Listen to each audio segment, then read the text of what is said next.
Hello everyone and welcome. I hope you're all doing great. And basically in this video I will show you exactly how to remove this little search icon which is going to be in your Shopify store. So let's just go ahead and get to it. By the way, do tell me how your day went down in the comments. But anyways, for some themes you will need to check this yourself. For example, for Horizon theme and some others, if you actually click on the header section within the editor, it actually will give you the option to just simply remove the search icon by just toggling it off like so. So if this option is present for your theme, great. You can just go ahead, toggle it off and save from the top right corner. But on the other hand, there are some other themes like, for example, the Dawn theme, which does not actually have that option when in the header settings.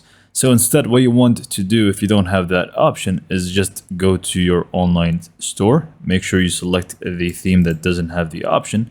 Click on the three dots right next to edit theme and click on edit code. Now simply from here, all you need to do is just look at the top left. You should be able to find assets. Within assets, you should find base.css. So simply click on that and go to the bottom of the code section, right to the bottom like so. And also you want to go down to the description where we should be able to find a piece of code, very short. You simply just want to copy it, come back here to the base.css, again go to the bottom and just paste it in.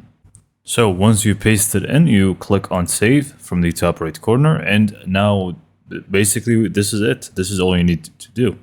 So let's just go back to our Shopify store and check it out. Now, as you can see, the preview still does have the search icon because it didn't refresh.